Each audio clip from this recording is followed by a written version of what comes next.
estructuras que cada una de ellas puede llegar a producir o a tener algún grado de lesión que en algunos casos, como los que vamos a ver, lo que nos vamos a enfocar es los que pueden tener resolución quirúrgica. Podemos separar, ¿verdad? Las condiciones o patologías hepáticas según las estructuras que estén afectadas, ¿verdad? Entre lo principal que tenemos es, bueno, el tejido hepático como tal, ¿verdad? El parénquima, y que es, bueno, parte o la gran mayoría de su masa corporal a nivel del hígado. Aparte tenemos todo lo que es la estructura hepatobiliar, ¿verdad? Desde que son los conductos biliares intrahepáticos, los extrahepáticos y ya lo que es el sistema de colección, la vesícula biliar y ya su dirección a nivel del conducto biliar común o colédoco, ¿verdad? Cualquiera de esas estructuras puede verse afectada en algún momento por patologías. Y no podemos olvidar tampoco lo que es todas las estructuras vasculares que componen, el tejido hepático, ¿verdad? Tenemos tanto lo que son las arterias, venas, como el sistema portal, que ya eso es también un mundo aparte. No podemos tampoco dejar de lado que el hígado sí está en un estrecho contacto, ¿verdad? Y relación con varios órganos, ¿verdad? Tenemos el páncreas, que en muchos casos puede verse afectado de manera secundaria, ¿verdad? Por este tipo de problemas también. El duodeno, el estómago, entonces realmente se puede ver influenciado, ¿verdad? Lo que es ese tipo de patologías por muchas otras estructuras o áreas cercanas. Entonces de ahí que realmente la variedad de condiciones que se pueden ver en este pequeño espacio, ¿verdad? Puede ser muy, muy amplia realmente. Propiamente en lo que es el tejido hepático como tal, ¿verdad? Generalmente lo que es procedimientos quirúrgicos van a ser orientados a la remoción de alguna sección del hígado, ¿verdad?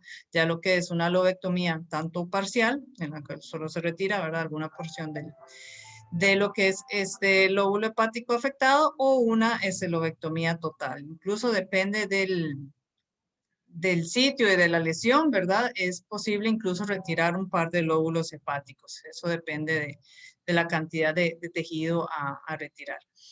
Dentro de las condiciones que se van a verse implicadas o que van a requerir una lobectomía, las principales son las neoplasias, tanto primarias como secundarias, ¿verdad? Lo que son metastásicas. El hígado lamentablemente es uno de los sitios donde se ven muchas metástasis, ¿verdad? A nivel abdominal, entonces lo vamos a ver afectado en una variedad importante de casos. Otras causas, digamos, de cirugía hepática, de lobectomías, son, por ejemplo, los traumas, lo que son accidentes de automóvil, por ejemplo, que pueden llegar a producir desgarros o fisuras importantes y de ahí una hemorragia que puede llegar a poner en peligro la vida del animal. Y lo que ya son algunas condiciones misceláneas, abscesos, quistes y demás, no suelen ser realmente de gran relevancia a nivel del hígado como tal, se ven muy poco. No los podemos obviar del todo, ¿verdad? Pero en realidad la principal indicación sería la remoción de una neoplasia.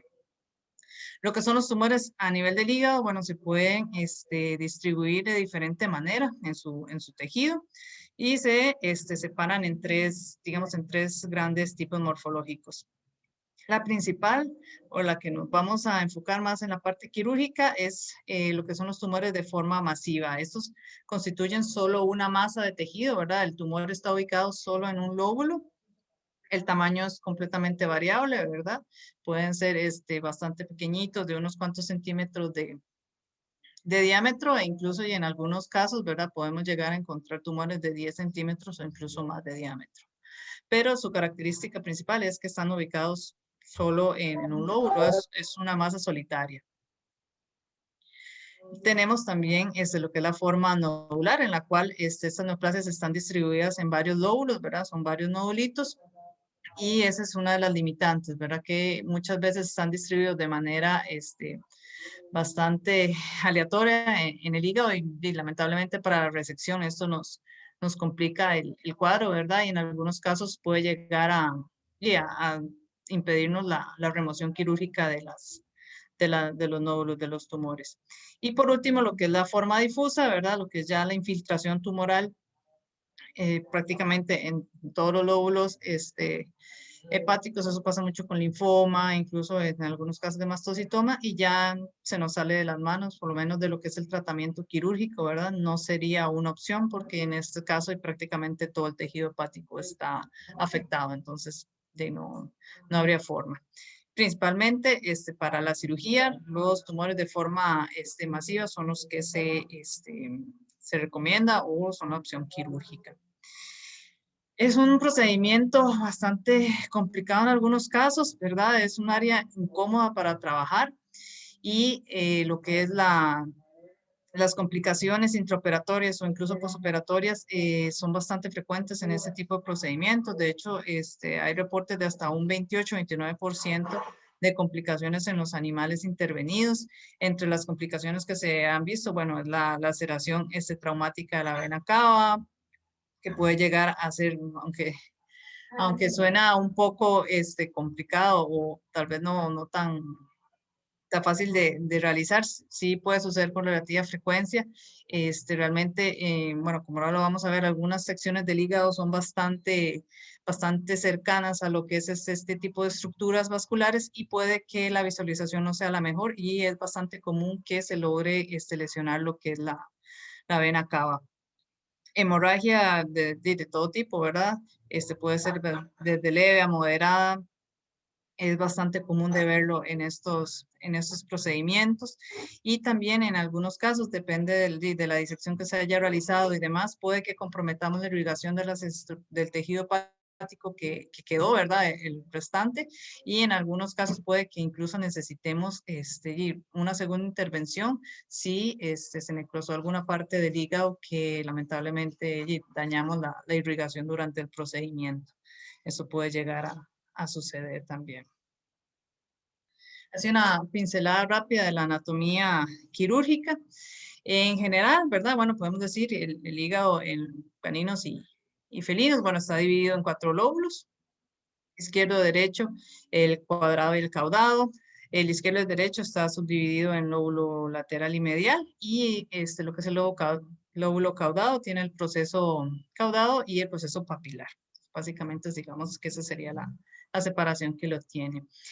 Constan de algunas características importantes al momento de considerar la cirugía. Lo que son los procedimientos de los lóbulos izquierdos, suele ser mucho más sencilla en comparación con el resto del tejido hepático, porque los lóbulos están mucho más separados entre ellos y estas hendiduras que ellos poseen llegan prácticamente a lo que es el nivel del ilio. Eso nos facilita mucho tanto su movilización como el poder aislar las estructuras vasculares en el ilio y realizar las ligaduras o los procedimientos que necesitemos con mucha mayor facilidad y una visualización mucho más segura del sitio. A diferencia de esto, lo que es la parte media, digamos, la parte central del hígado y los lóbulos derechos, la separación entre ellos a nivel del ilio hepático no es tan bien definida y ya su relación con la vena cava es mucho más estrecha. Eso dificulta bastante la disección y en algunos casos se tiene que considerar retirar incluso el lóbulo que está en estrecha relación, aunque no esté directamente afectado, ¿verdad? Pero posiblemente durante el procedimiento vamos a llegar a afectar su irrigación y demás, entonces se va a tener que retirar. Poseen varios ligamentos que lo mantienen fijo, ¿verdad? A nivel de la cavidad abdominal. El principal es el ligamento coronario. Este lo une al diafragma. De él sobresale a nivel lateral 2 ligamentos, los ligamentos triangulares, tanto el derecho como izquierdo. Y estos muchas veces se necesitan reseccionar, ¿verdad? Al momento de hacer la cirugía para poder tener mucha más facilidad y una mejor movilidad de la estructura. Tenemos también el ligamento hepatorrenal. Va a unir lo que es la parte derecha del hígado al riñón derecho. Posteriormente, lo que es el epiplón menor, ¿verdad? También lo va a unir a la curvatura menor del estómago y parte a lo que es el duodeno proximal. En el centro, digamos, de lo que es la estructura hepática, vamos a tener el foramen epiploico. Acá vamos a tener, bueno, estructuras bastante relevantes, lo que es ya el conducto biliar común, la parte de la entrada, lo que es la vena porta y también la vena cava. Es una sección, digamos, anatómica importante porque, a tener en cuenta, porque si en algún momento tenemos una hemorragia durante la lobectomía, es posible realizar una compresión de estas estructuras, ya sea digitalmente, ¿verdad? Con los dedos o con algún torniquete, como la imagen que tenemos acá abajo. Se le llama maniobra de Pringle, es una adaptación de un procedimiento, de una técnica en humanos, ¿verdad? Y esto lo que hace es ocluir la irrigación del hígado se puede hacer por varios minutos, incluso reportes de 15 a 20 minutos. Obviamente, mientras menos se haga, mejor, ¿verdad? Pero nos puede llegar a salvar la tanda, como dicen, ¿verdad? Mientras controlamos el sangrado. Entonces, al hacer compresión de estas estructuras, podemos por lo menos disminuir lo que es el flujo sanguíneo que le está llegando directamente al hígado y poder controlar el sangrado, el problema que estamos presentando al momento de la cirugía. Con respecto a la vascularización, bueno, tenemos la irrigación normal del hígado como tal, ¿verdad? Que sería la vena y la arteria hepática. Él tiene la característica que la mayor irrigación que le va a llegar en realidad principalmente va a ser del sistema portal, a diferencia de los otros órganos parenquimatosos. Prácticamente el 80% de la irrigación va a ser por parte del sistema portal y lo que es la arteria y vena hepática solamente van a manejar un 20%. De ahí que incluso en medidas de emergencia, si se necesita hacer una oclusión incluso permanente de lo que es la arteria hepática, se puede considerar, no así como una oclusión de la vena portal, ¿verdad? Ahí sí definitivamente no habría, digamos, no sería una opción como tal. Entonces, eso es como sus características a tener en cuenta. Ya propiamente a lo que son las lobectomías, bueno, el rango o la cantidad de tejido que podemos retirar dependerá de los lóbulos que están afectados. Normalmente se pueden retirar porciones importantes de tejido hepático, obviamente mientras menos se pueda retirar mejor. Lo ideal es no sobrepasar un 60-70% del tejido hepático, pero incluso se han hecho lobectomías de un 80%, pero como les digo, lo ideal es no subir del 60-70%. En general podemos tener un estimado de lo que es el tejido hepático según el lóbulo afectado. Tenemos que lo que son los lóbulos lateral y caudado derecho equivalen aproximadamente al 28% del tejido, mientras que el lóbulo medial y el cuadrado derecho un 28%.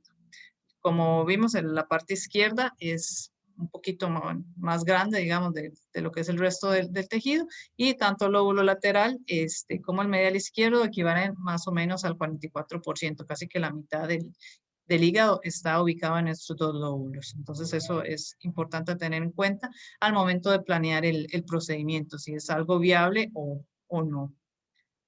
Los que le comentaba, ¿verdad? Realmente el hígado es un órgano, lamentablemente es un órgano diana para lo que es las metástasis, entonces es importante siempre que vamos a hacer un procedimiento de esto, realizar una laparotomía exploratoria, aunque tengamos las imágenes y todo lo demás, antes de ya empezar con el procedimiento en sí, ¿verdad? Es importante revisar toda la cavidad abdominal porque es posible que nos encontremos con alguna sorpresa y puede que haya algún otro foco de metástasis o incluso el tumor primario, ¿verdad?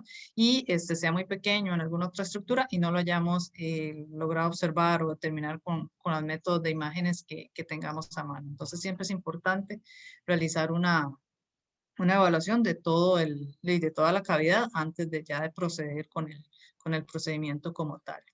En general, los abordajes se hacen por línea media, ¿verdad? La parotomía o seriotomía media. Se pueden agregar algunas combinaciones en el abordaje para facilitar el trabajo, lo que son incisiones paracostales o incluso en algunos casos considerar una esternotomía caudal puede ser una opción. Es bastante incómodo en realidad trabajar un poco con el hígado, ¿verdad? La cavidad torácica limita un poco el acceso a las estructuras y está bastante profundo en la cavidad. De ahí que lo que es este tipo de combinación de incisiones, de abordajes, puede llegar a facilitarlo. Obviamente, digamos que la recuperación y demás va a ser más incómoda para el paciente porque son heridas mucho más grandes y generalmente abarca lo que es ya el corte de músculo y demás, pero son una opción a tener en cuenta. Muchas veces vamos a toparnos con un panorama un poco más complicado, ¿verdad? De lo que los libros nos indican. Y lo que es la posibilidad de adherencia es casi que una, que una segura, un seguro panorama en estos casos. Muchas veces vamos a tener adherencias con lo que es el aumento, incluso lo que son órganos cercanos, el páncreas en algunos casos, estómago, duodeno, que nos van a complicar mucho el abordaje. Entonces siempre tener eso en cuenta que posiblemente tengamos ese tipo de complicaciones. También una de las opciones que se pueden manejar cuando se está haciendo este tipo de abordajes es colocar previamente uno o dos torniquetes a nivel de la vena cava. Se pueden colocar incluso delante y detrás del hígado, ¿verdad? Normalmente simplemente puestos, ¿verdad? Y en el momento de que se requiera o se tenga una complicación de una hemorragia importante, además se puede realizar el uso del toniquete, ¿verdad? Igual como la maniobra de Pringle, para poder detener el sangrado en ese momento y hacer el abordaje de emergencia que se requiera. Entonces, en esos casos se puede considerar tenerlos ya listos, ¿verdad?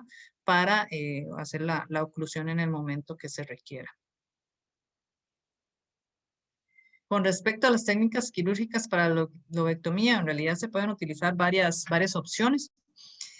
Lo más simple es la ligadura, ¿verdad? Con sutura masiva. Esto lo que quiere decir es que con la misma material de sutura se hace con una constricción del tejido hepático como tal, ¿verdad? Se toman porciones grandes del tejido y se suturan, se ligan, ¿verdad? Ahí la compresión de los vasos sanguíneos y los vasos biliares, los conductos biliares, se va a hacer con todo y el tejido del parénquima hepático. Tiene la desventaja de que obviamente no es una ligadura directa, ¿verdad? No estamos haciendo una compresión directa de esas estructuras y existe la posibilidad de que no nos quede tan bien, ¿verdad? Y que tengamos fugas, o que incluso la sutura se pueda deslizar eventualmente.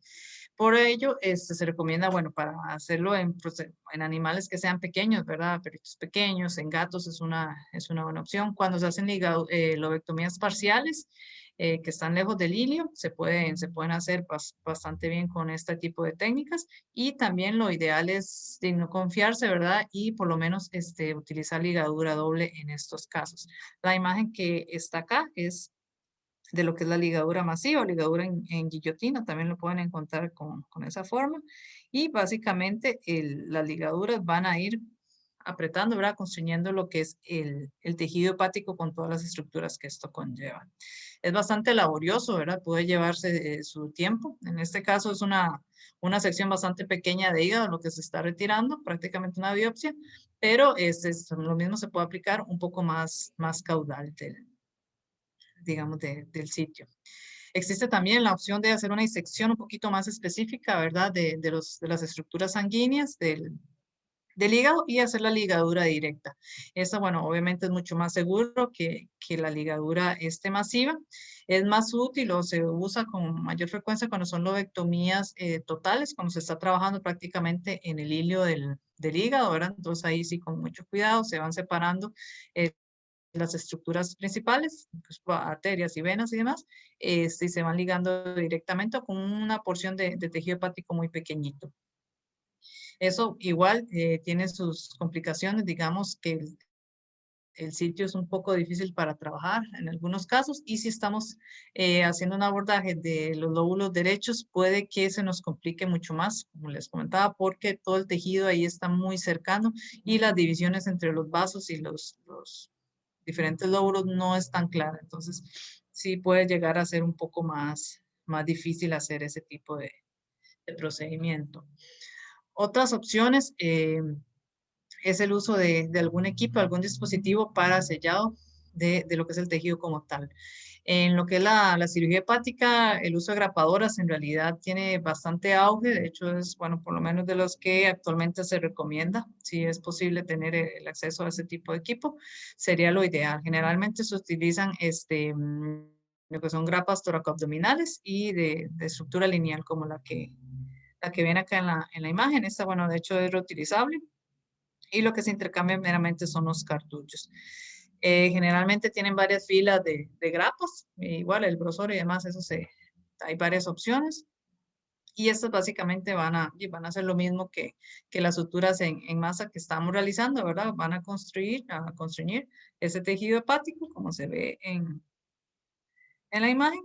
Y aparte de aplastarlo, básicamente, ¿verdad? Las grapitas van a dejar una oclusión permanente de esa sección. Es relativamente fácil de usar y obviamente el tiempo quirúrgico se va a cortar increíblemente con este tipo de dispositivos.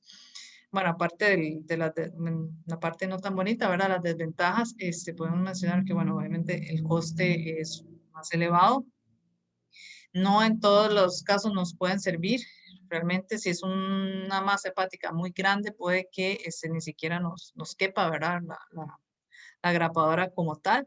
O depende del diseño del dispositivo. Esta es bastante cortita, pero algunas pueden ser un poco más largas y demás. Y puede que no sea posible que podamos llegar al sitio donde queremos hacer la resección, ¿verdad? Con, con la grapadora. También se necesita que quede un poquito de tejido hepático como tal, ¿verdad? Para poder hacer que queden las grapas ahí pegadas. Entonces, si la masa está muy cerca del ilio, del sitio donde tenemos que cortar, hay mayor posibilidad de que dejemos el resto del tumor en el sitio. Entonces, hay que saber siempre y elegir cuál es digamos, el caso que le beneficiaría más. Otras opciones, tenemos también lo que es el uso de dispositivos de sellado vascular, como por ejemplo el famoso LigaSure. Esas opciones nos pueden ayudar bastante. Tienen también la ventaja de que igual que el tejido hepático puede llegar a ser bastante grueso, entonces en muchos casos tiene que ir como haciendo pequeños cortes, ir utilizándolo poco a poco porque no lo va a poder sellar del todo. Muchas veces no es, digamos, o la única forma en la que se hace, sino que muchas veces se hace combinado con lo que es ligadura con suturas tradicionales y adicionado alguna de estas opciones para terminar de asegurarnos de que no nos quede ninguna hemorragia ni ningún vaso conducto biliar que pueda llegar a filtrarnos bilis a nivel de la cavidad. Ok, estos son bueno, unos ejemplos. Esta niña era una perrita, bueno, se llama Tessa, no creo que todavía esté con nosotros, fue hace bastante tiempo. Bueno, era una perrita Beagle, ya había sido diagnosticada con hipotiroidismo, en ese momento tenía 7 años de edad y el motivo de consulta fue que el chequeo de lo que es la tiroides y demás, notaron que la LT y la fosfatasa estaban empezando a aumentarse de manera desproporcionada y se le realizó un ultrasonido. Lo que encontramos a nivel del ultrasonido fue esta masa, ¿verdad? Es bastante grande, de patrón único, ¿verdad? De patrón masivo. Y en este caso se le consideró hacer una citología hepática, un método menos invasivo para tratar de llegar al diagnóstico, pero lamentablemente no se observó más que sangre y unos cuantos hepatocitos, por lo cual no se consideró diagnóstica. Debido a las características de la masa y la posición era izquierda y demás, se consideró hacer mejor la lobectomía, la lobectomía como tal, mentira, perdón, era derecha. Y se hizo el abordaje de rutina, ¿verdad? Una celotomía media, umbilical. Generalmente son laparotomías grandes, ¿verdad? Realmente se necesita abrir casi que toda la cavidad abdominal para poder tener un buen acceso de las estructuras. Y muchas veces vamos a tener que reflejar el resto de las estructuras abdominales hacia el caudal, ¿verdad? Y demás. Entonces, sí, van a ser heridas grandes. Eso sí hay que tenerlo en cuenta. En este caso, bueno, el lóbulo afectado fue el lateral derecho. Se realizó la remoción por medio de retracción del duodeno. Se tuvo que debridar el tejido alrededor, ¿verdad? Ahí sí hicimos una mezcla de técnicas. Y en este caso en particular, bueno, ese lóbulo constaba de 2 venas hepáticas, sí tenía una vena portal derecha que era bastante, digamos, prominente, y lo que la arteria, arteria hepática y el conducto biliar correspondiente. Todos tienen que ligarse y estar seguros de que no haya salida ni de sangre ni de lo que es la bilis o lo que es el contenido biliar. Histopatológicamente lo que se definió fue bueno, por dicha, ¿verdad? Fue un tumor benigno, un adenoma hepatocelular. No suele ser la mayoría de los casos, generalmente tienden a ser malignos, pero de vez en cuando nos topamos con esto, y de hecho más frecuente a veces incluso de lo que uno creería, que son de carácter benigno. Entonces ya en estos casos es una excelente noticia, ¿verdad? Y el procedimiento resulta curativo. No se requiere de alguna terapia adicional. En estos casos, por dicha también, los márgenes resultaron limpios, ¿verdad? No quedó restos del tejido tumoral.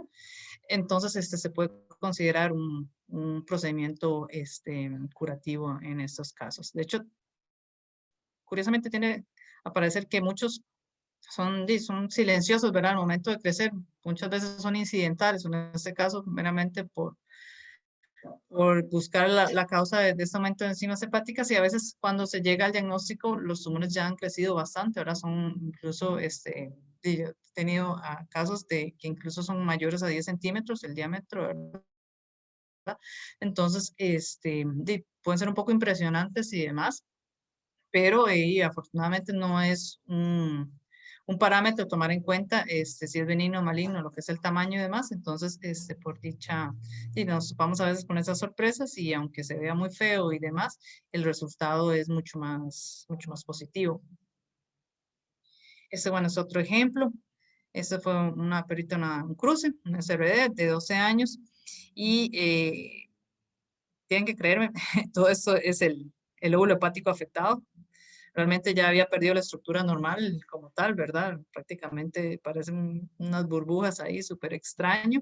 Y eso es lo que quería mostrarles. Las adherencias son súper comunes en estos casos, y, por ejemplo, en ese prácticamente no se tenía acceso visual a ninguna otra estructura cercana. De ahí no podemos ver lo que es el lirio hepático, no podemos ver ni siquiera la vesícula biliar, nada. Entonces, sí, en algunos casos requiere mucha paciencia y un trabajo bastante delicado para poder retirar todas estas adherencias y poder tener acceso al hilio del hígado y poder retirarlo. Esta ya es la imagen, la de la derecha, post cirugía. Aquí podemos ver el resto del lóbulo, prácticamente casi que se hizo total. Nada más quedó un poquito de tejido en el hilio. Como pueden ver, bueno, ya no hay sangrado, nada por el estilo. Y en este caso, era izquierda, lo que es la masa. Aquí podemos ver incluso la vesícula biliar, que realmente no tuvo afección por el estilo. Y lo que les comentaba, y como ven, se ve súper profundo, ¿verdad? Es bastante incómodo en la mayoría de los casos tener que trabajar con es el hígado en estos pacientes. Este es otro ejemplo, es una gatita de 10 años, doméstica de pelo corto, y esta niña empezó con anorexia y un poco de decaimiento, igual enzimas hepáticas elevadas y todos los cambios. Esta chica se pudo hacer lo que son ya imágenes un poquito más avanzadas, tiene una tomografía, esta es la lesión. Tenía bastante necrosis, por eso no se marca tanto lo que es el medio de contraste ya en la neoplasia como tal. Esta es la vesícula biliar. Es la imagen ya propia dentro de la cirugía. Realmente toda la estructura del hígado se ve un poquito afectada, como ven es un poquito granular, era bastante friable. Y aquí básicamente lo que logramos ver es el tejido ya tumoral que está sobresaliendo por la superficie visceral del hígado. Bueno, es la paciente. En estos casos, especialmente cuando son gatos, ¿verdad? Normalmente colocamos también una sonda de alimentación para estar seguros de que vamos a poder alimentar al animal bien durante el posoperatorio. Esta es la sondita que le sobresale acá del cuello.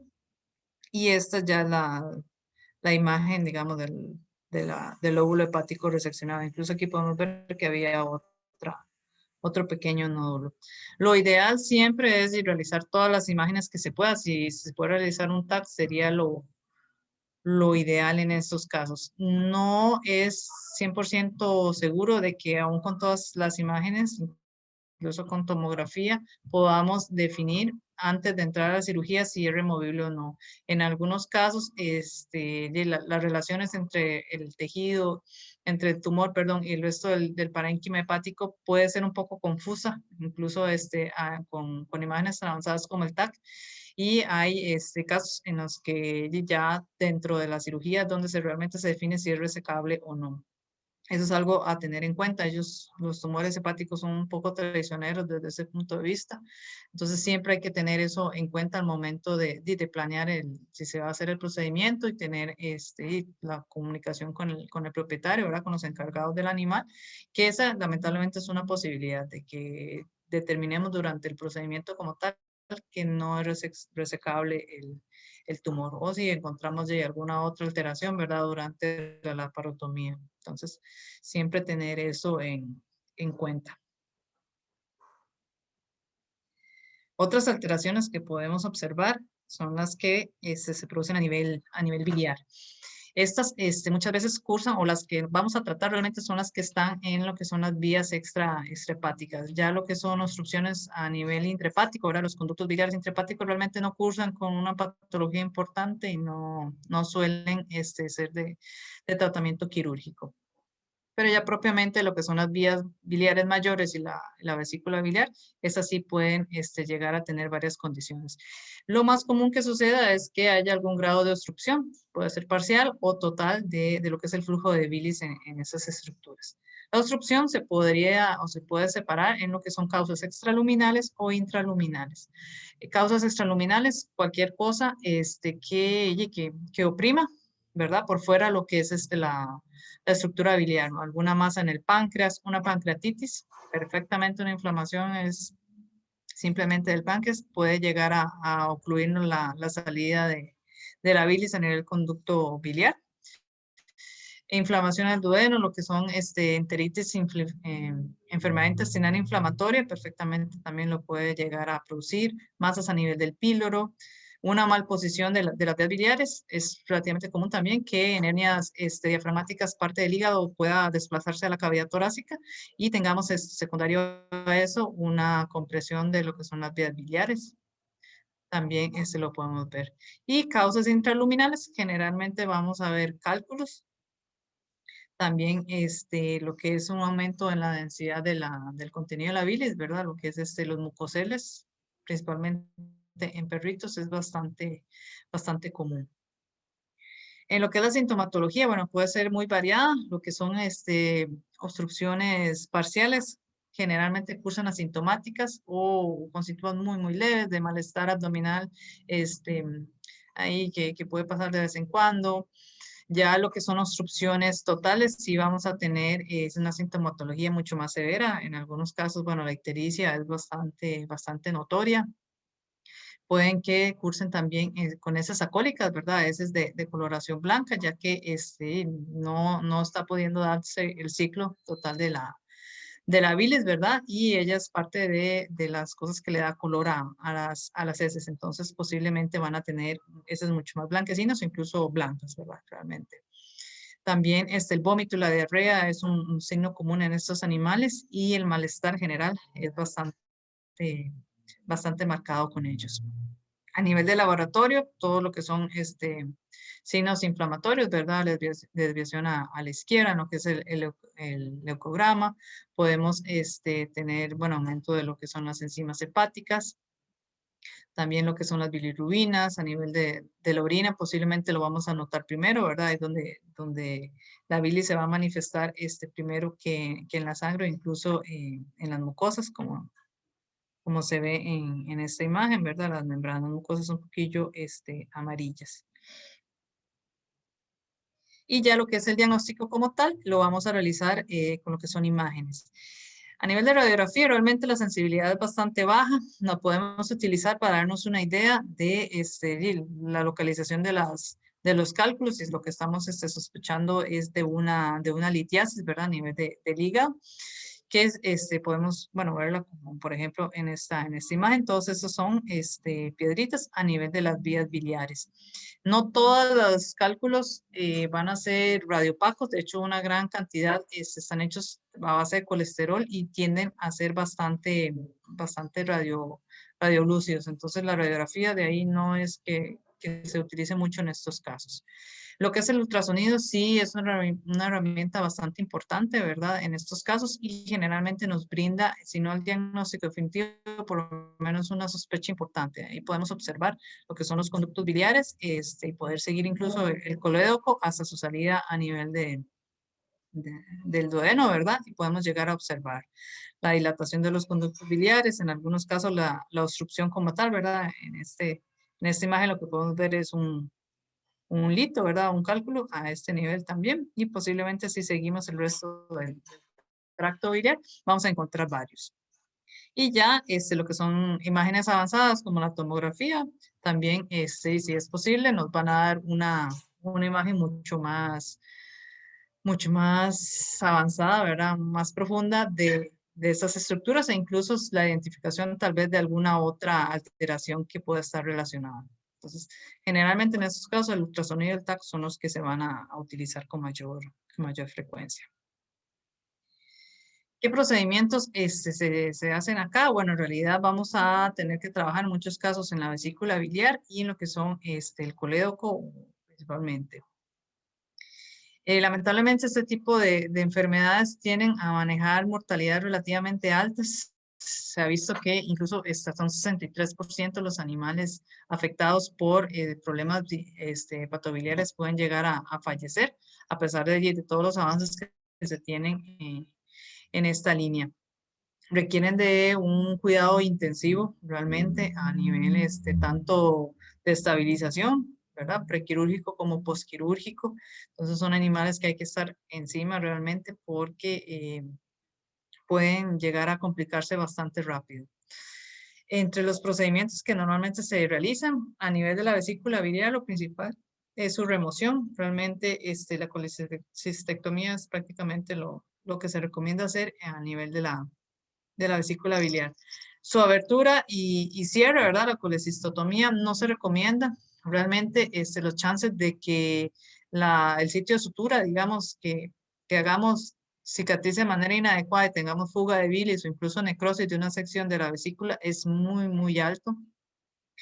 Eh, realmente no es un tejido con el que se pueda trabajar de una manera muy, muy segura y demás. Aparte de que las principales indicaciones, como por ejemplo retirar o que esté afectada por cálculos biliares, y si los quitamos posiblemente van a volver a formarse. Entonces realmente no es una solución que sí, a largo plazo que realmente vaya a funcionar al animal. Entonces, realmente en estos casos la intención o el procedimiento recomendado es la remoción de la totalidad de la vesícula biliar. Ahí simplemente eliminamos el reservorio y lo que hay que estar seguros o completamente tranquilos de que el resto de las vías biliares estén permeables, ¿verdad? Que la bilis pueda llegar al duodeno sin problema por el resto de las otras vías biliares. A nivel del colédoco pueden haber algunas obstrucciones, como vimos, puede ser intraluminales o extraluminales. En algunos casos, si es un cálculo, podemos optar por removerlo, ¿verdad? Hacer una abertura simple y retirar el cálculo y volver a hacer el cierre. Esa es una opción. En algunos casos se pueden utilizar stent. Ahora vamos a ver unas imágenes. Simplemente es una derivación, ¿verdad? Para mantener el conductito patente mientras se resuelve el problema. Muchas veces se utilizan para problemas inflamatorios, por ejemplo, que el animal está cursando con una pancreatitis y secundariamente está con obstrucción biliar, entonces podemos llegar a utilizarlos. Y ya para algunas alteraciones de la parte terminal, digamos que ya el colédoco como tal no esté funcional, una opción es hacer otra derivación de la bilis, ¿verdad? Y hacer que ella pueda canalizarse al intestino delgado por otro camino. Hacemos una anastomosis entre el intestino y la vesícula biliar para que pueda salir la bilis por otra sección, en casos en que el colédoco no esté funcional del todo. Con lo que son complicaciones, bueno, la hemorragia es una preocupación. Y de las principales que podemos tener es la peritonitis biliar, ¿verdad? Que tengamos fuga de este líquido biliar a nivel de la cavidad abdominal. La bilis es increíblemente corrosiva y sí puede provocar alteraciones bastante marcadas en el animal, ¿verdad? Entonces muchas veces este problema puede llevar al animal incluso con el tratamiento adecuado y demás, a la muerte. Entonces siempre hay que tener eso en cuenta. Hay que la mortalidad, como les comentaba, en estos casos puede llegar a ser bastante alta. Bueno, obstrucción biliar, si hacemos el procedimiento de manera adecuada o tuvimos mala suerte, ¿verdad? Se puede iatrogénicamente causar alguna obstrucción del resto de las vías biliares y también por la manipulación. Estamos trabajando muy cerca del páncreas y si no tenemos cuidado podemos secundariamente también causar alguna inflamación en los órganos cercanos, ¿verdad? Y el páncreas es el más delicado. En términos generales, la colecistectomía es relativamente sencilla, ¿verdad? Es algo de mucho cuidado, pero se puede hacer de manera, digamos, sencilla. Ese es, digamos, en resumen, lo que se tiene que realizar. Básicamente se separa de lo que es la cara visceral del hígado, ¿verdad? Generalmente esto tiende a sangrar bastante, esa sección donde se va separando. Lo ideal es hacerlo de manera roma, ya sea digital o con hisopos o con una gasita, ir haciéndolo con cuidadito, ¿verdad? Ir separándola. Normalmente se puede separar con bastante facilidad. Siempre hay que tener en cuenta de que, bueno, en los libros lo pintan todo muy bonito, pero no estamos retirando una vesícula normal, ¿verdad? Estamos retirando una vesícula patológica y muchas veces igual vamos a tener adherencias, a veces incluso hasta con el mismo hígado, con el diafragma, hemos tenido que retirar vesículas que están adheridas a él. Es a veces muy complicado retirarlas. Entonces siempre hay que hacerlo con mucho cuidado, ¿verdad? Como les digo, un desbridado romo con mucho cuidado, ojalá con hisopos o cualquier cosa que sea delicada para no dañar las estructuras cercanas. Posteriormente vamos a realizar la ligadura a nivel del conducto de la vesícula biliar, el conducto cístico, que es esta sección que está acá. Y la idea es que todo el resto de los conductos biliares, ¿verdad? Los conductos biliares mayores que están acá, que se unen al conducto biliar común, queden patentes, ¿verdad? Toda esa sección es la que se va a encargar de entregarle la bilis al intestino. Entonces, si tenemos alguna duda o sospecha de que esta sección está afectada, tenemos que revisarla. Hay opciones, por ejemplo, la de esta imagen, de hacer una enterotomía, ¿verdad? Hacer una abertura a nivel de la desembocadura y buscar la papila duodenal. Podemos utilizar una sondita, ¿verdad? Para poder colocarla dentro del duodeno y verificar que está patente. Se puede aprovechar y hacer un lavadito con solución salina tibia y demás, y estar seguro de que lo tenemos, listo y podemos retirar la vesícula biliar sin problema. Otra opción es hacerlo, bueno, obviamente si es simplemente solo para limpiar las vías biliares, hacerlo de manera anterógrada, sino después de retirar la vesícula biliar, no ligamos todavía, ¿verdad? Y colocamos la sondita por este lado. Entonces lo canalizamos, digamos, desde la otra vía y podemos hacer el lavado desde acá. En realidad resulta un poquito más sencillo que encontrar la papila. Pero, como les repito, siempre hay que estar seguro de que el resto de las estructuras biliares mayores están funcionando adecuadamente antes de considerar retirar la vesícula biliar. Ya lo que es su remoción, digamos, su sutura, se hace, como digo, a nivel del conducto cístico. Ella está irrigada principalmente por la arteria cística, esta que está aquí. Generalmente está así, casi que escondida detrás de la vesícula. Entre la vesícula y el hígado hay que asegurarse que la estamos ligando porque sangra bastante, realmente, aunque es súper pequeña, pero tiene una fuerza bastante grande. Entonces, tenemos que asegurarnos de ligarla. Preferiblemente se realizan 2 ligaduras y siempre verificar que no tengamos salida de bilis a este lugar ni cerca, ¿verdad? Son estructuras súper friables, pueden ser muy fácil lesionarlas y en algunos casos inadvertidamente podemos hacer alguna fisura en los otros conductos biliares. Entonces siempre, después de realizar todo el procedimiento, esperémonos unos cuantos minutos, volvamos a revisar. estar seguros de que no tengamos salida de bilis por ningún lado. Esta, bueno, es unas imágenes de una vesícula biliar. En este caso, bueno, como ven, está súper llena, realmente casi que sobresalía del hígado. Y ya esta es la apariencia postquirúrgica, como ven, está todo bastante limpio. Estamos seguros de que aquí no está saliendo ninguna cantidad de bilis ni nada por el estilo. Y este es el sitio de la ligadura. Todo esto que vemos acá es el resto de las estructuras biliares. Y ya estamos seguros de que están patentes, de que todo está como debería verse. Es importante también que en la mayoría de estos casos, aunque las vías biliares son las que están afectadas, muchas veces también el parénquima hepático. Entonces, sí es posible, lo ideal es siempre tomar una biopsia de hígado, ¿verdad? Ya que estamos ahí, tenemos todo el hígado a nuestra disposición, entonces podemos tomar un pedacito pequeñito, ¿verdad? Incluso y si es del caso, tomar algunos cuantos y enviarlos a patología. Digamos, recomendable, aunque directamente el problema lo hayamos visto en las vías biliares. Lo que son cultivos también son una buena opción, con la limitante de que muchos son anaerobias, las bacterias que están implicadas en estos casos, entonces puede que en un cultivo simple no tengamos crecimiento, pero es una buena opción, sino por lo menos una citología también de la bilis es una manera, digamos, de tratar de cerrar todos los portillos en estos casos.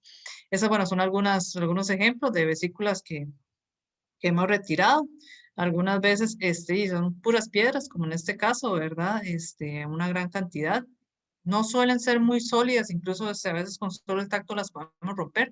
De ahí que al ultrasonido tampoco suelen producir mucha sombra. Entonces, si las ven y no producen sombra, no se extrañen. Es bastante común con este tipo de piedritas.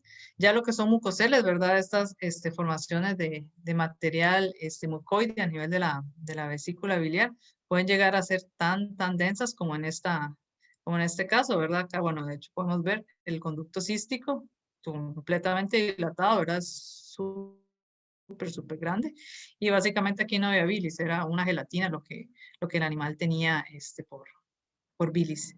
No siempre es tan densa, ¿verdad? En este caso inferior, podemos ver un aspecto bastante desagradable, ¿verdad? Pero sí, por lo menos era un poquito más densa. Igual, obviamente, no es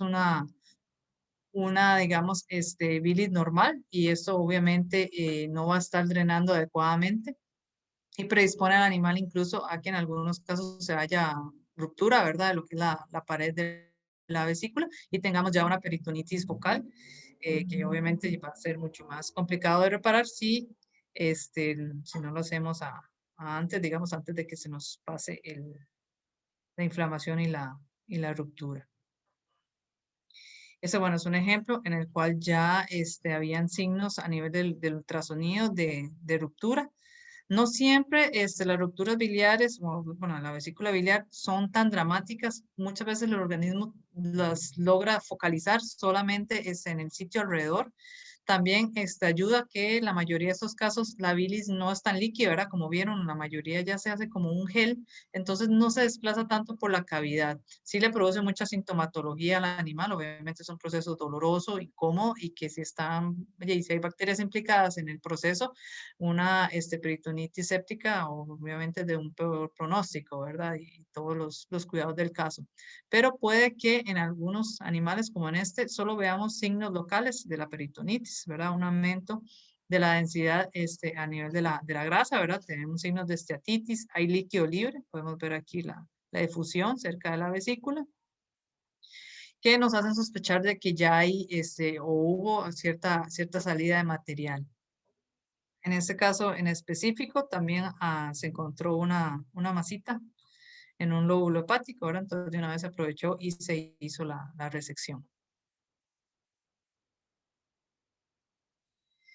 Con lo que es el abordaje meramente del coloideo, se trata de evitar realmente, porque en condiciones normales es una estructura bastante pequeña y aunque cicatriza mejor que la vesícula biliar, tampoco es la mejor cicatrización de todos los organismos, ¿verdad? Entonces, lo ideal es tratar de no trabajar mucho con él. Pero en algunos casos, vamos a tener que realizarlo. Por ejemplo, en básicamente, teníamos una obstrucción biliar extrahepática total en el momento ya de la cirugía.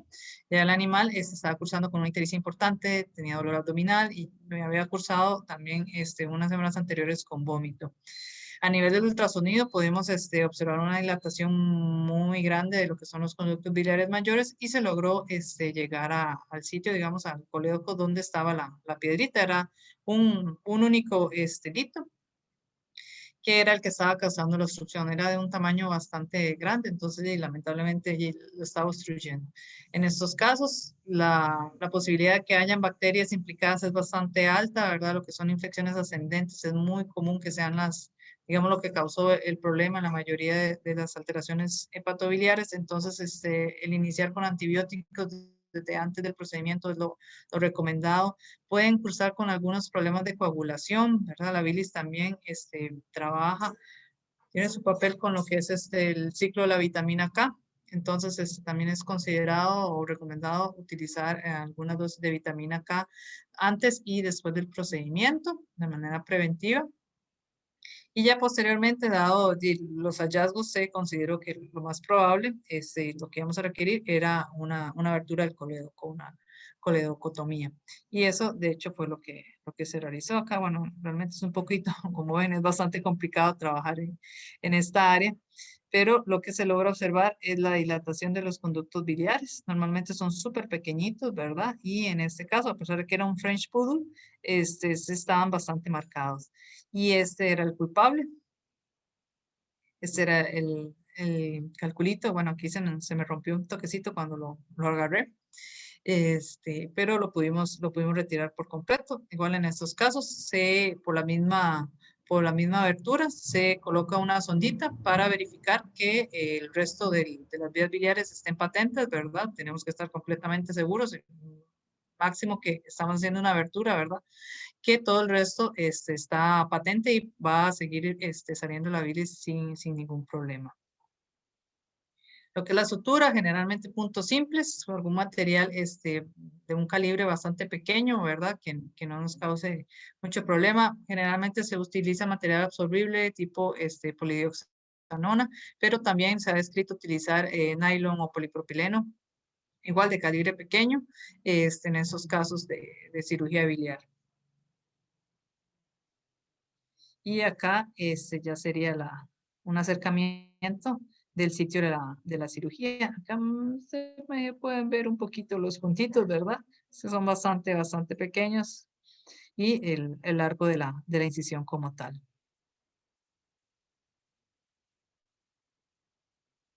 Con respecto a los stent, esos en realidad yo no tengo experiencia, nunca he utilizado uno. Y como les comentaba al principio, muchas veces se utilizan de manera, oye, son una solución temporal, ¿verdad? A la oclusión y generalmente se utilizan para paliar la obstrucción mientras se resuelve la inflamación o la causa que se esté dando. Se tienen que poner, normalmente se colocan, digamos, por vía intestinal. Entonces, si se hace por cirugía abierta, como en la imagen, tenemos que hacer una abertura a nivel del duodeno, buscamos la papila duodenal y colocamos el stent. Normalmente se fija con alguna sutura absorbible, en este caso, bueno, utilizamos una grapilla, y la idea es que eventualmente el mismo organismo consuma la sutura y el animal defeque el tubito eventualmente. Entonces, para no tener que volver a ingresar a cirugía. Existen también técnicas para hacerlo por endoscopía, ¿verdad? Ya es un poquito más delicado y estamos limitados al tamaño del paciente y demás, pero también se puede realizar. De hecho, en humana lo realizan con relativa frecuencia y lo que hacen es colocarlo vía endoscopía. En este caso de la imagen, bueno, el animal se eutanasió por una causa no relacionada con el problema biliar y en la necropsia se dieron cuenta que ya incluso se estaba empezando a migrar el conductito, ¿verdad? Igual como podemos ver, tienen sus limitantes. Vean que gran parte del lumen del stent, ¿verdad? Del tubito, ya estaba con material biliar bastante denso, ¿verdad? Ya estaba con cierto grado de oclusión. Entonces también de ahí que no se utilicen tanto, ¿verdad? Porque muchas veces y ellos mismos se pueden ocluir y quedamos igual, ¿verdad? Y lo que son las desviaciones o anastomosis enterobiliares también llegan a ser una opción, como les digo, cuando el conducto biliar común o colédoco no nos está funcionando. Ese caso fue de una salchichita de 9 años que ingresó por ictericia, ya tenía heces alcohólicas, lo que nos indicaba que la obstrucción estaba prácticamente total, ¿verdad? Y las enzimas hepáticas elevadas de manera secundaria. Al ultrasonido sí se verificó, oye, que tenía todos los signos de una obstrucción biliar, pero no pudimos localizar realmente qué era lo que estaba pasando, cuál era la causa como tal. Igual la paciente se estabilizó, lo que es fluidoterapia, antibióticos y demás antes de realizar el procedimiento y se realizó lo que es ya la laparotomía como tal. Estas, bueno, son las imágenes intraoperatorias de la paciente. Era una salchichita pequeñita, ¿verdad? De las que normalmente vemos. Y pueden comparar la dilatación de los conductos biliares, ¿verdad? Es bastante marcada. Sí, los tomamos a consideración, por ejemplo, los dedos en este momento. Y lamentablemente esta chica lo que tenía era una neoplasia a nivel del páncreas. Ya habían varios cambios a nivel del tejido hepático, estaba bastante fibrosado y demás, y el mismo y provocó una obstrucción extraluminal del conducto biliar común. En este caso, bueno, no era resecable y prácticamente todo el páncreas estaba implicado, por lo cual se hizo la desviación biliar y se tomaron las muestras del caso. Era un adenocarcinoma.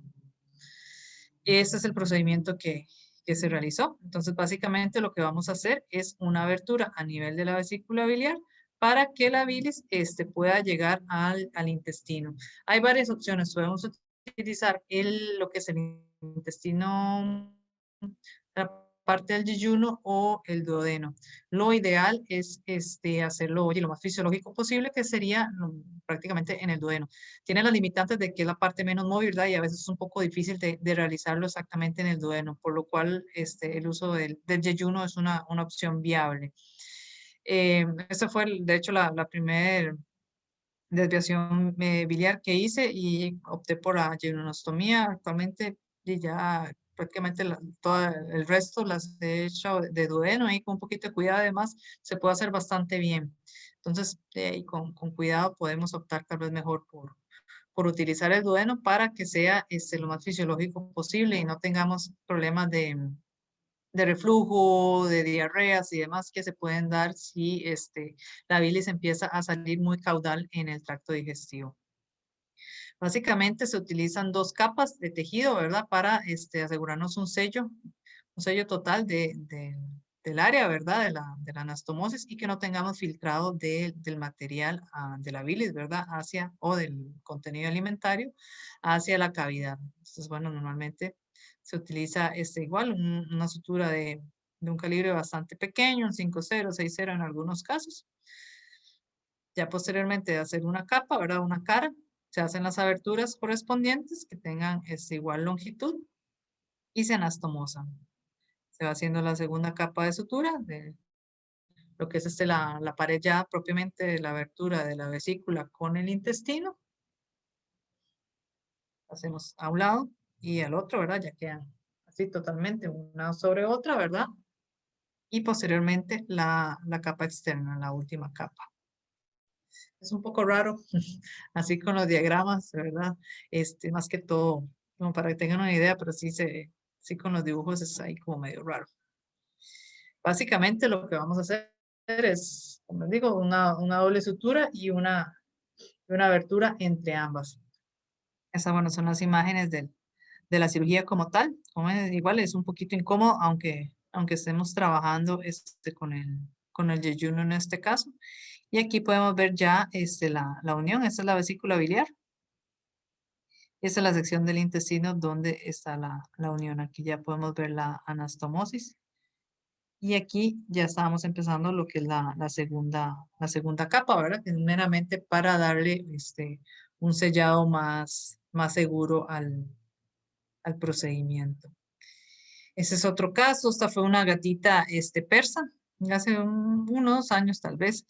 Y en este caso, bueno, ella ya se tenía la sospecha que era un problema biliar, igual por los exámenes y el ultrasonido, se realizó una tomografía y se notaron algunos cambios en el páncreas, incluso una sospecha de una masa o alguna lesión polipoide a nivel ya prácticamente de la papila duodenal, algo bastante específico. Al momento de la cirugía, igual constatamos que el conducto biliar común, ¿verdad? Estaba muy distendido. Esta sección que vemos acá es el páncreas, el cual ya tenía varios cambios, estaba muy fibrosadillo, parece que parece no, la paciente tuvo pancreatitis en algún momento y ya tenía ciertos cambios, ¿verdad? Estaba un poco cicatrizado y demás. Y todo esto igual ocluyó lo que es la salida del conducto biliar. Los gatos tienen la particularidad, ¿verdad? A diferencia de los perros, que tanto la salida de los conductos del páncreas como del, este, del duodeno, perdón, del duodeno, de los conductos biliares prácticamente se hacen uno, ¿verdad? Al momento de entrar a nivel del duodeno. Entonces, sí, lo que afecta a uno afecta al otro. Entonces, también para tratar de no hacer mucho loco y afectar más el área que teníamos, ¿verdad? Para no tener que afectar lo que es la parte pancreática como tal, optamos por no, realmente no tratar de hacer una nueva anastomosis, que es una opción, digamos, volver a recolocar, ya que estaba tan dilatado el conducto biliar en otra sección. Optamos mejor por hacer la desviación biliar como tal, la clásica, ¿verdad? Para no interferir con el resto de la anatomía del páncreas, que posiblemente se pudo haber afectado y más bien podemos causar más problemas y incurrir con una disminución de la salida de los jugos biliares, perdón, de los jugos pancreáticos. En este caso utilizamos el duodeno para hacer la anastomosis y aquí podemos ver ya el resultado final. Entonces, esta cosita que vemos acá es la vesícula biliar. Aquí la vemos unida, de hecho, a lo que es el hígado. En este caso, no fue necesario separarla de su cara, ¿verdad? Aquí visceral. Pero en algunos casos sí nos queda muy tallado, ¿verdad? Si hay mucha distensión y demás, podemos separarla incluso un poquito para que se forme o se haga un poquito más libre a este nivel y que no tenga tanta tensión lo que son las líneas de sutura. Esa sería una opción, especialmente si utilizamos el duodeno, que es la sección menos móvil del intestino. Pero bueno, en este caso no fue necesario y pudimos realizar la anastomosis sin ningún problema.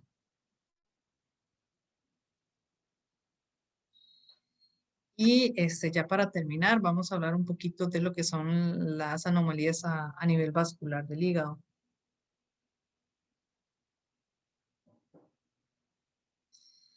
De ellas, sí, la más famosa y en la que nos vamos a centrar, ¿verdad? Son los famosos shunt portosistémicos. Estos básicamente son vasos anómalos que nos van a desviar lo que es la irrigación que debería llegar al hígado, ¿verdad? No lo va a desviar a el resto de la circulación sistémica. Esto va a conllevar bastantes complicaciones al animal, ¿verdad? Todos los metabolitos y toxinas que el hígado debería filtrar proveniente de todo el tracto digestivo van a pasar por la libre, ¿verdad? En toda la circulación sistémica. Entonces, de ahí que vamos a hablar un poco de los síntomas que esto nos lo puede acarrear. Este tipo de alteraciones pueden verse tanto dentro del hígado como fuera. Generalmente o la mayoría son extrahepáticos, que afortunadamente son de resolución quirúrgica más sencilla que los que se ubican a nivel del parénquima hepático. Generalmente los vamos a ver en razas, los que son extrahepáticos, en razas pequeñas es lo más común. Y ya son intrahepáticos en lo que son razas grandes, por ejemplo el Wolfhound o incluso el boyero australiano también es una de las razas que se ha visto con mayor frecuencia.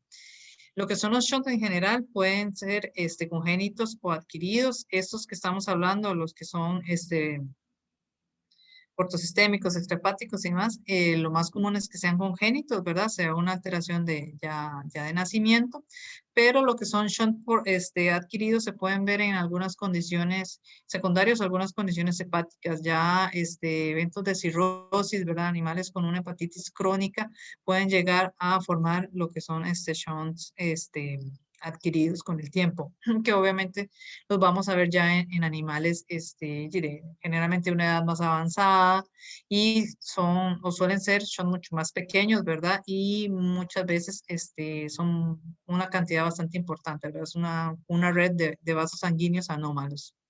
En eso digamos, se diferencian bastante de estos, ¿verdad? De los congénitos que suelen ser un vaso único.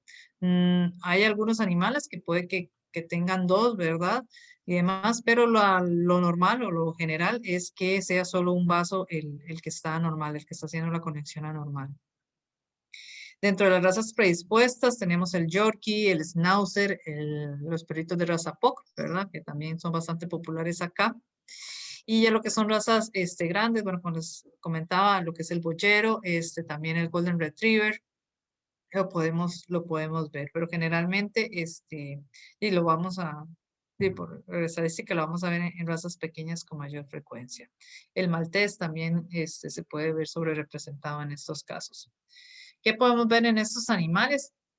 Y generalmente van a tener algún retardo en el crecimiento, ¿verdad? No es un hígado que está funcionando adecuadamente, entonces de ahí que todo va mal, ¿verdad? Desde el principio, entonces estos son animales que generalmente son bajos de peso, tienen una calidad de pelaje bastante mala, se ven enfermos en realidad y suelen ser el perrito más pequeño de la camada, el que no juega, el que se ve como tontillo, ¿verdad? Y demás. Es bastante común que esas sean, digamos, las características que se empiecen a notar. Pueden presentar síntomas digestivos, de hecho es muy común que cursen con anorexia, pueden presentar vómito, diarrea con o sin sangre, también se puede ver. Signos de encefalopatía hepática es súper común que esos animales lleguen, de hecho, por sospecha de algún problema neurológico, y realmente tiene síntomas neurológicos, ¿verdad? Pero es derivado del problema hepático. Entonces pueden incluso convulsionar, tener algunos comportamientos aberrantes, caminar en círculos, apoyar la cabeza, ¿verdad? El head pressing, apoyar la cabeza sobre alguna superficie, alguna pared. Suelen exacerbarse los síntomas después de comer, ¿verdad? En los momentos en que los niveles de amonio y de toxinas sean más altos, entonces puede que cursen en ese momento que se vean como, a veces la gente llega y dice como borrachillos, ¿verdad?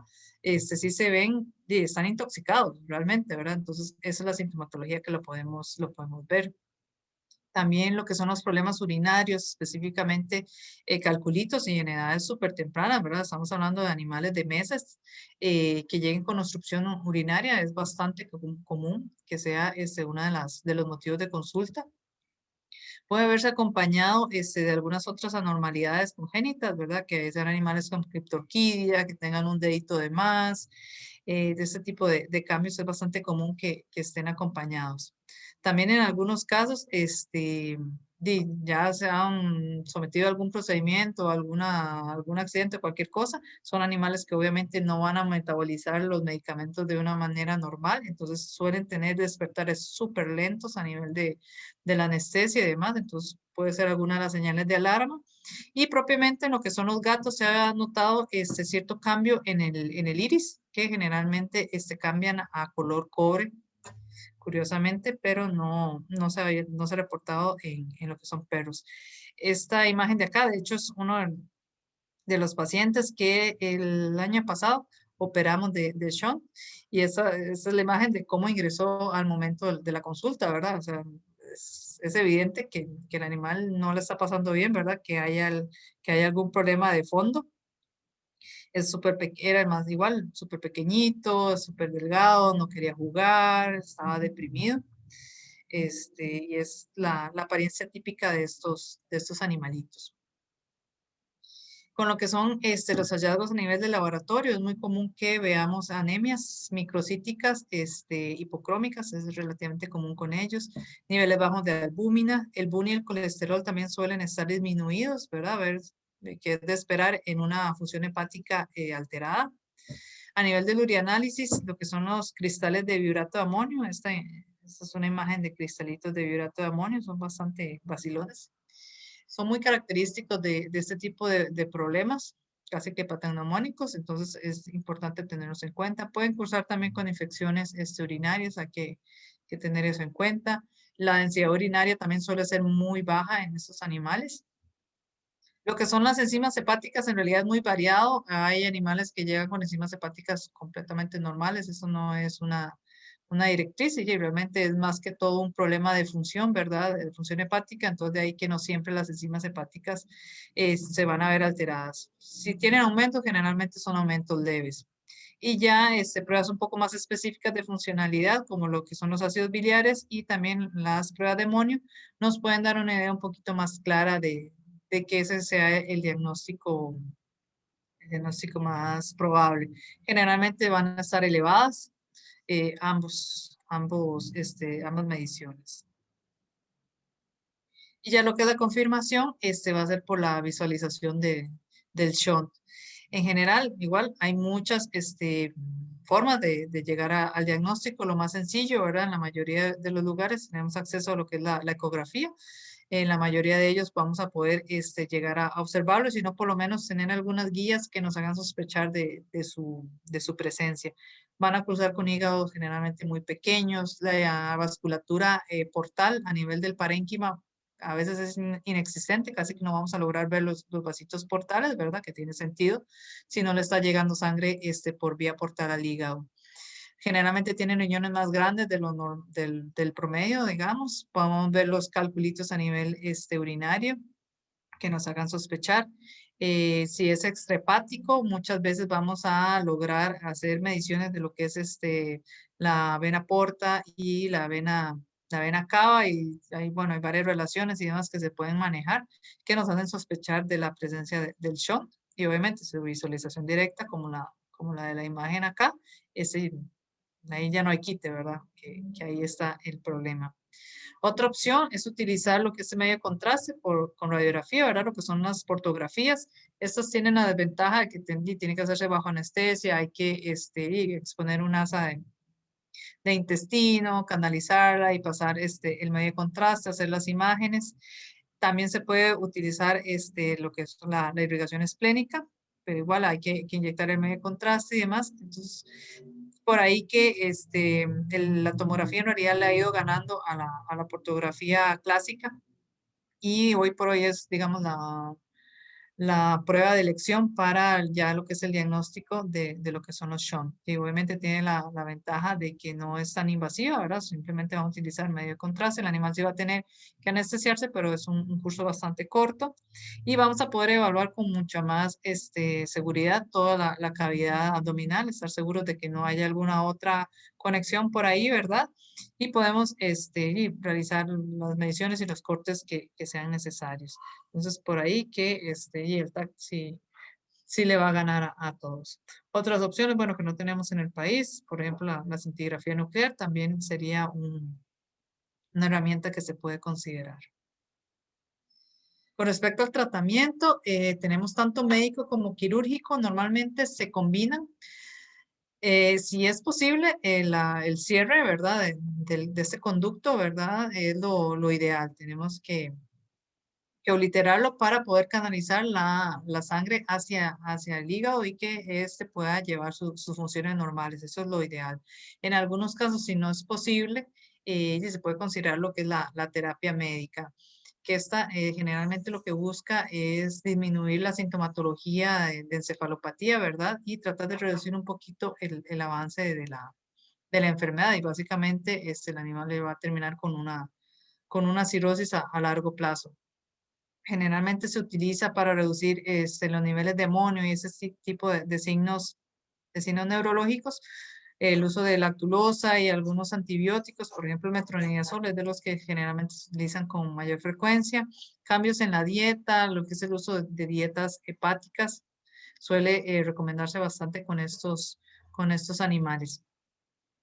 Normalmente, si la opción es quirúrgica, se debe recomendar o se tiene que hacer una estabilización previa de por lo menos un par de semanas con el tratamiento médico para que el animal ingrese en las mejores condiciones a lo que es cirugía. Vamos a tratar con un animal que generalmente son de bajo peso, como vimos, están con un metabolismo totalmente alterado, no van a poder sobrellevar bien las cargas, tanto de volumen como de medicamentos y demás. Entonces, mientras mejor lo logremos estabilizar antes del procedimiento, es lo ideal con ellos. Y con respecto a las técnicas quirúrgicas, también hay una gama bastante amplia que se ha utilizado a lo largo del tiempo. Digamos, la primera o la clásica fue el cierre directo, ¿verdad? Llegar y ligarlo. Esto tiene la complicación de que no, la inmensa mayoría, de hecho, de los animales no logran tolerar una ligadura de un solo, ¿verdad? Que cerremos el shunt y eso hace que toda la presión y toda la sangre se desvíe de una vez a una porta que casi que toda su vida estuvo cerrada, ¿verdad? Estaba súper pequeña.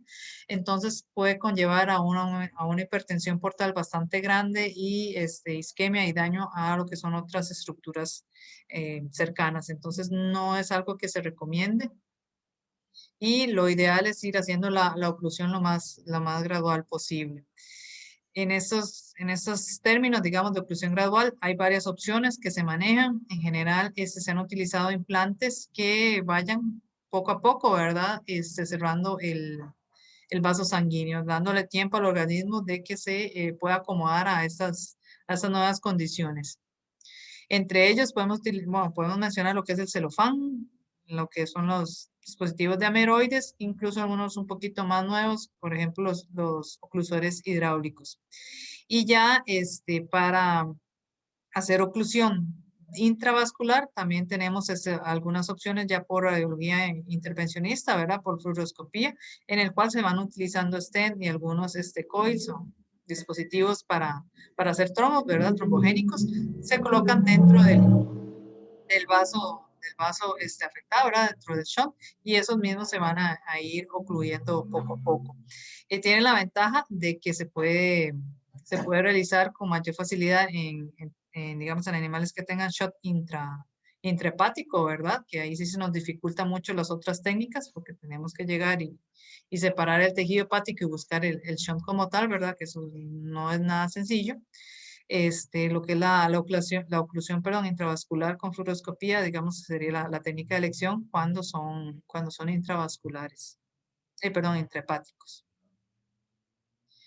Con respecto a esas técnicas que mencionamos, lo que es la oclusión parcial o gradual con celofán, digamos de las más sencillas, es básicamente una hoja de celofán y esta bueno, tiene sus medidas y demás en las cuales se prepara y la idea es rodear el vaso sanguíneo, ¿verdad? El shunt con esta banda de celofán y la misma reacción inflamatoria que produce la banda, ella tiene cierta acción higroscópica, entonces también va a absorber un poco del agua y la humedad que está alrededor, entonces ella se va a ir inflando y va a ir cerrando poco a poco el vaso sanguíneo.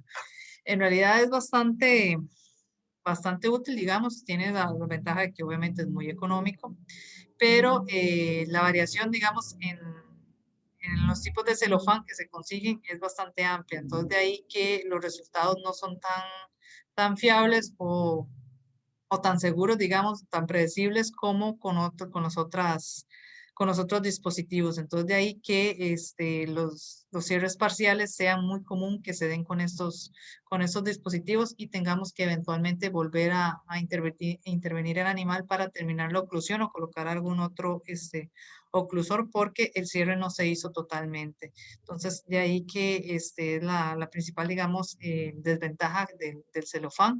En algunos lugares ya se ha logrado estandarizar mejor y se vende el dispositivo como tal, pero ya como el celofán médico, digamos, pero en la mayoría de los lugares, por lo menos acá, no se logra conseguir y el que se utiliza es el celofán común y corriente, que tendríamos esa desventaja o ese cuidado, ¿verdad? Que puede que no nos dé la reacción suficiente para ocluir en totalidad el vaso sanguíneo.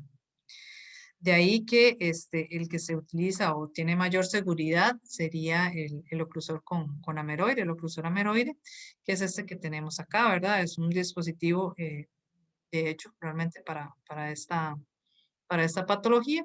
Y básicamente lo que va a hacer es lo mismo que el celofán, ir cerrando poco a poco el vaso sanguíneo, pero lo va a hacer por medio de este material que tiene acá. Está hecho a base de caseína, esa sustancia que está acá, ¿verdad? De la proteína, y igual tiene acción higroscópica. Entonces, al momento de colocarse dentro del organismo, él va a empezar a absorber lo que es el líquido y la humedad de alrededor y va a ir cerrando poco a poco el vaso sanguíneo, ¿verdad? Entonces, vamos a controlar que el cierre se vaya haciendo hacia adentro, donde está el vaso sanguíneo, porque está rodeado por un aro de metal que obviamente no lo va a dejar expandirse hacia afuera, ¿verdad? Sino que el cierre se va a dar hacia este nivel donde está el vaso sanguíneo. Y esta sería, digamos, la imagen ya propiamente colocada. Este es el shunt. Aquí está llegando a la vena cava y normalmente se colocan, bueno, el método que se utilice para ocluirlo se coloca lo más cercano que posible a su conexión con la vena cava. Entonces siempre se colocan a este nivel. Y ahí tranquilo, sin ningún problema podemos llegar a ocluirlo. Tarda generalmente varias semanas en realizarlo. Igual, ya un pequeño porcentaje de los animales puede que no se ocluya totalmente, ¿verdad? Entonces ahí hay que manejarlo si no tenemos la resolución como esperaríamos con el animal, ¿verdad? Siempre existe la posibilidad de que no se haya cerrado completamente. Otra opción, un poco más, digamos, más nueva, son los oclusores hidráulicos. Esto básicamente es un manguito que igual va a ir alrededor del vaso sanguíneo, se sutura y posteriormente por este canal que tiene se coloca o se instila solución salina, ¿verdad? Esta manguerita se va colocando, digamos, vía subcutánea y por ahí se puede controlar el grado de oclusión que queremos. Esa es su principal ventaja. Podemos ir cerrándolo poco a poco, ¿verdad? En el momento y hacerlo total, digamos, en el momento que nosotros lo consideremos.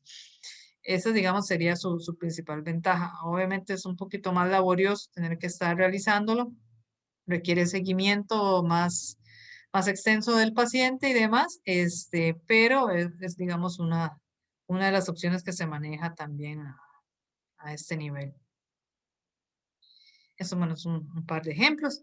Este chico, bueno, era un pequinés, ya tenía año y 2 meses. Generalmente el diagnóstico, como les comentaba, y suele ser bastante joven en los animales, pero incluso hay reportes de animales de 8 o 10 años que sí han logrado sobrellevar bien el problema y el diagnóstico se hace bastante tarde en la vida.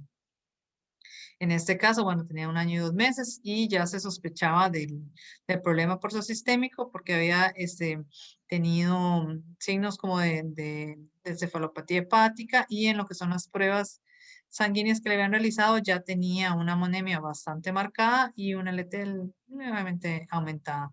Aparte, bueno, era bastante pequeñito, ¿verdad? A pesar de la raza y demás, y era criptorquido también.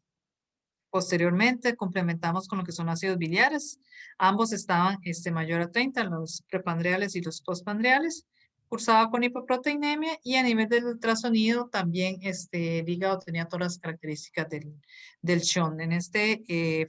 No se vio el shunt como tal directamente, ¿verdad? En este caso, pero todo era bastante sugerente. En algunos casos, ¿verdad? Si no se logra llegar, en este también era un caso de hace varios años, no teníamos a disposición en ese momento lo que es tomografía y demás, por lo que optamos por una laparotomía exploratoria. Y efectivamente logramos confirmar que había una conexión con la gástrica izquierda a nivel del hilio hepático prácticamente, ¿verdad? Súper metidito. Y en este caso también utilizamos un implante de celofán. El celofán también tiene la ventaja de que podemos ir cerrando de una vez, ¿verdad? Depende de qué tan tallado lo pongamos, pues cerrar parcialmente el vaso, el shunt, ¿verdad? De una sola vez. Es una opción que podemos manejar. En este caso, no lo ocluimos parcialmente, sino que simplemente lo colocamos del mismo diámetro que el vaso sanguíneo para no incurrir en aumentos de presión portal que nos pudieran complicar el posoperatorio. Acá podemos ver el implante, ¿verdad? La banda de celofán. Ese es el resto, digamos, que queda sobrando. Normalmente siempre la ligadura y demás se recomienda varios milímetros que queden extra, ¿verdad? Para que no se deslice la presión o la ligadura que hayamos utilizado para poder estabilizarlo. Igualmente son animales que se recomienda también tomar biopsia de hígado para evaluar que no tengan alguna otra condición concomitante que nos pueda complicar el caso, ¿verdad? Entonces, igual en esos casos se toma siempre de rutina mejor una biopsia hepática. Ese de hecho es un caso que nos sirvió bastante la biopsia, fue una perrita Shar-Pei, esta chica tenía 5 meses y para su caso sí utilizamos una oclusión parcial con ameroide o gradual con ameroide. Estas, bueno, son imágenes del procedimiento. Acá podemos ver la vena cava y el shunt, que como pueden ver era bastante grueso en realidad. Bastante grande. Igual era de la gástrica izquierda. Acá, bueno, nada más colocamos unas suturas guías para poder facilitar el paso del ameroide y la manipulación al momento del procedimiento. El diagnóstico igual se terminó de confirmar con tomografía.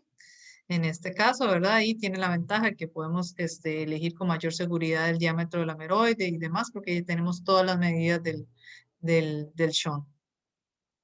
Esta imagen era para constatar que de hecho bueno, era un cruce Shar-Pei, pero el dueño tenía, digamos, conexión con toda el resto de la camada y de hecho eligió la perrita porque era la más pequeñita y le dio lástima y demás. Y era la más pequeña porque ya venía con el problema, ¿verdad? Entonces, conforme era súper pequeñita, a pesar de que ya estaba ya casi que en adolescencia.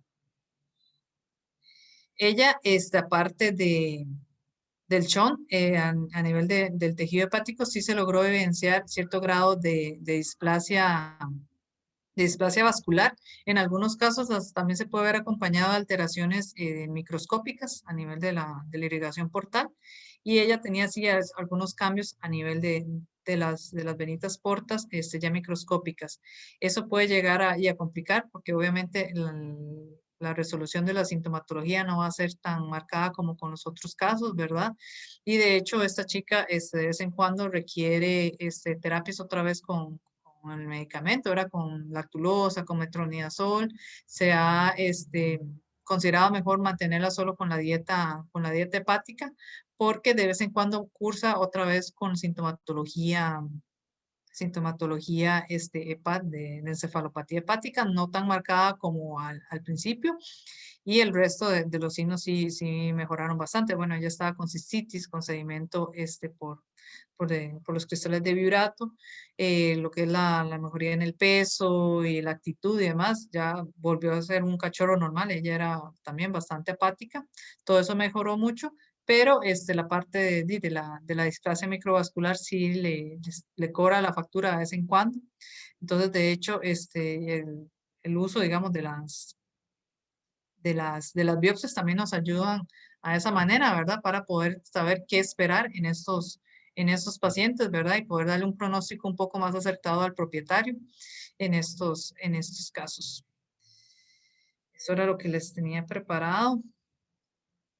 No sé si tienen alguna duda o un comentario.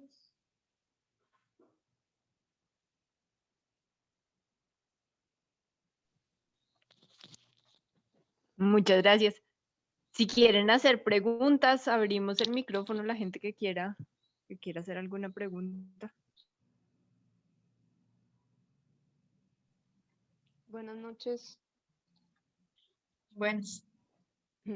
Doc, muchas gracias por la charla. A mí me quedó una duda cuando usted comentó sobre los ligamentos, que se podrían diseccionar para hacer una mejor manipulación del hígado después de la cirugía. O sea, ¿qué riesgos presenta el paciente al no tener esos ligamentos Pues en realidad, como estamos separando o liberando la sección de hígado que vamos a retirar, no hay gran problema, digamos, como que haya mayor posibilidad de torsión hepática, por ejemplo.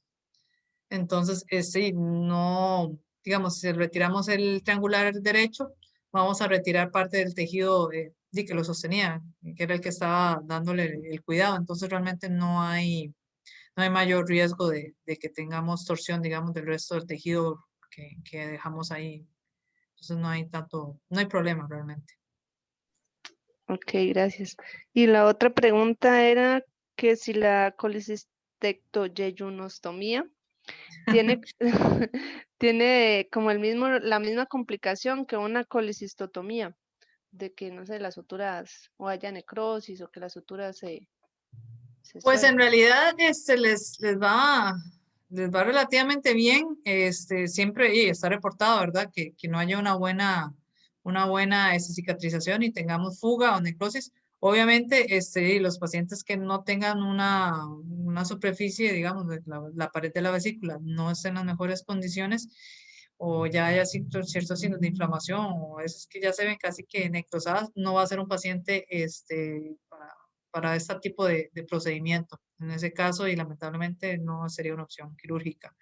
Pero en general, digamos, si se escoge bien el paciente y con la técnica adecuada, si no se lastima el tejido ni demás, la cicatrización, perdón, la cicatrización es bastante buena. Aparte de que se tiene ese cuidado de hacer doble sutura. Entonces, por ese lado, les va relativamente bien. Ok, gracias. Esas eran mis preguntas. Con gusto.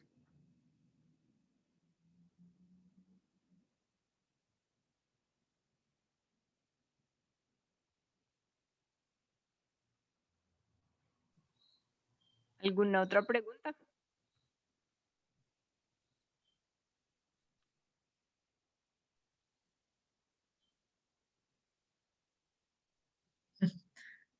Bueno, y si no hay ninguna otra pregunta, le damos las gracias a la doctora Vargas por la charla y a todos los que estuvieron hasta el final y feliz noche para todos y muchas gracias.